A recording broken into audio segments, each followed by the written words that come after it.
Hastama NIM 1800 dari kelompok 2. Kelompok 2 akan membawakan jurnal identifikasi rodamin B pada arum manis yang dijual di SD Impres PAI 2 Makassar secara kromatografi kertas. Sebelumnya saya akan mencoba menjelaskan sedikit mengenai latar belakangnya. Makanan biasanya dikemas dengan berbagai macam bahan tambahan, baik itu berupa pewarna, pemanis, ataupun bahan pengawet, di mana dengan tujuan penambahan bahan tambahan ini untuk menambah daya beli masyarakat, daya tarik masyarakat sendiri.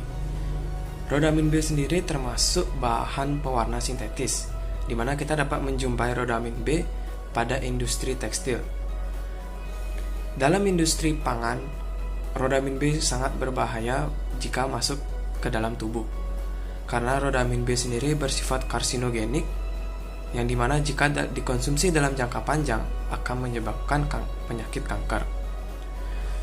Pada jurnal kali ini diidentifikasi dengan cara kromatografi kertas. Kromatografi kertas sendiri memiliki prinsip dasar berupa pemisahan dengan perbedaan kepolaran antara fase diam dengan fase geraknya. Senyawa yang lebih polar akan cepat berikatan dengan permukaan selulosa dari kertas, sedangkan senyawa yang lebih non-polar akan bergerak dengan seluen. Analisa keberadaan senyawa dengan kromatografi kertas didasari dengan perbandingan nilai RF, sampel dengan baku pembandingnya.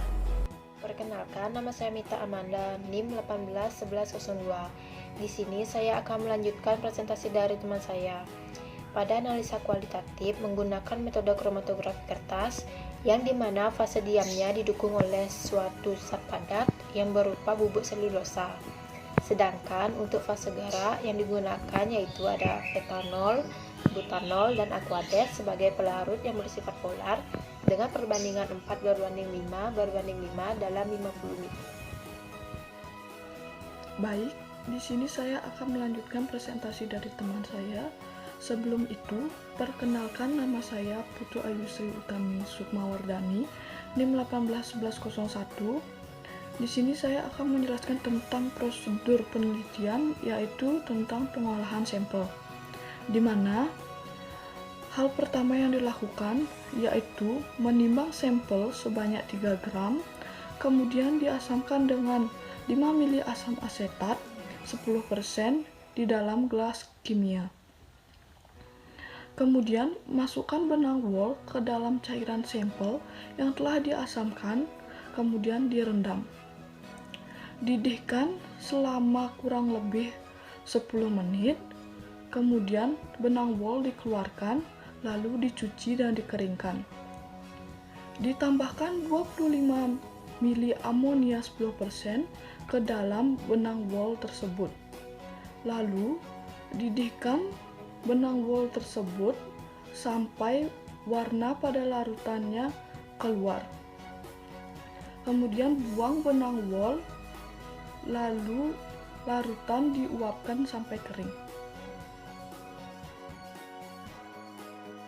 Perkenalkan, nama saya Nikada Sintia Pratiwi, NIM 181103 dari kelas 4C. Nah, untuk pengolahan rodamin B dilakukan dengan cara yang pertama, ditimbang seberat 3 gram rodamin B, kemudian diasamkan dengan 5 mili asam asetat 10% di dalam gelas kimia. Setelah itu, dimasukkan benang wol ke dalam rodamin B yang telah diasamkan, kemudian direndam. Langkah selanjutnya yaitu dididihkan selama kurang lebih 10 menit, lalu benang wol diangkat, kemudian dicuci dan dikeringkan.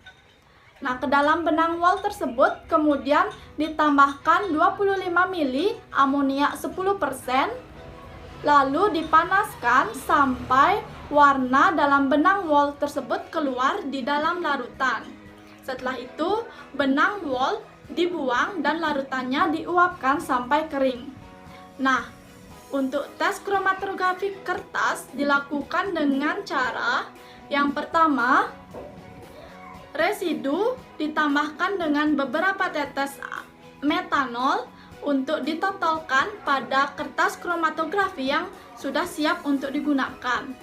Nah, Kemudian dielusi dalam bejana dengan eluen sampai tanda batas. Setelah itu, kertas kromatografi diangkat dan dibiarkan mengering. Kemudian diamati warna yang terbentuk dan bandingkan nilai RF sampel dengan nilai RF standar. Saya, Iwayan Jagarita Utama Putra, NIM 181104. Pada bagian kali ini, saya akan menjelaskan mengenai yang pertama yaitu pemanfaatan kromatografi kertas pada jurnal, yang kedua mengenai cara interpretasi data, yang ketiga mengenai cara perhitungan data sehingga dapat ditarik kesimpulan mengenai topik pada jurnal. Langsung saja mengenai pemanfaatan kromatografi kertas.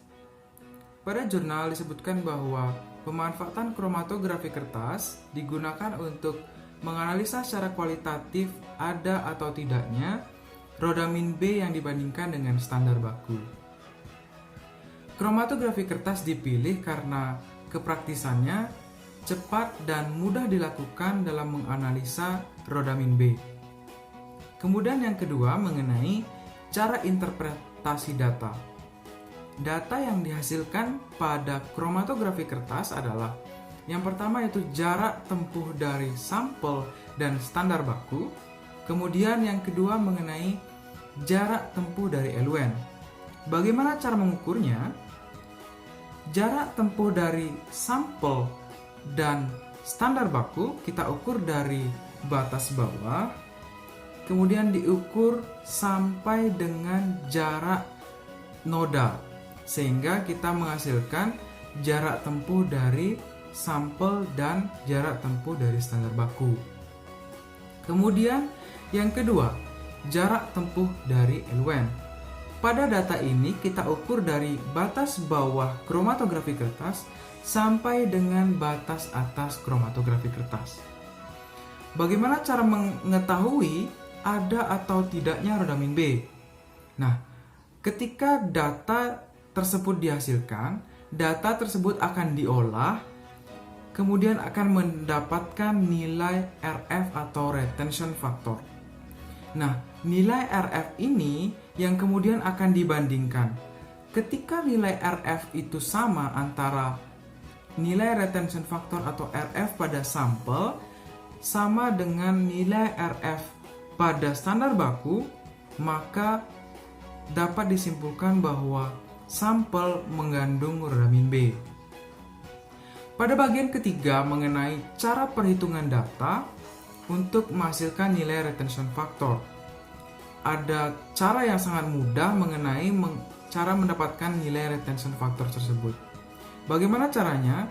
Kita cukup membandingkan nilai atau jarak tempuh dari sampel terhadap jarak tempuh dari eluen. Begitu pula dengan standar baku, kita bandingkan dengan jarak tempuh dari standar baku dibandingkan terhadap jarak tempuh eluen. Pada nilai RF sampel, kita bandingkan nilai jarak tempuh sampel yaitu 4,7 dibandingkan terhadap nilai tempuh eluen yaitu 5,8. Jadi, kita mendapatkan nilai retention factor pada sampel yaitu sebesar 0,81. Cara yang sama kita terapkan pada standar baku. Kita bandingkan jarak tempuh standar baku yaitu 4,7, kita bandingkan terhadap jarak tempuh eluen yaitu 5,8. Berdasarkan perhitungan, kita mendapatkan nilai RF atau retention factor dari standar baku yaitu 0,81. Jadi, sampel dan standar baku memiliki nilai retention factor yang sama, yaitu sebesar 0,81. Berdasarkan data tersebut, maka kita dapat tarik kesimpulan bahwa sampel mengandung rodamin B karena memiliki nilai RF atau retention factor yang sama, yaitu sebesar 0,81 jika dibandingkan dengan standar baku.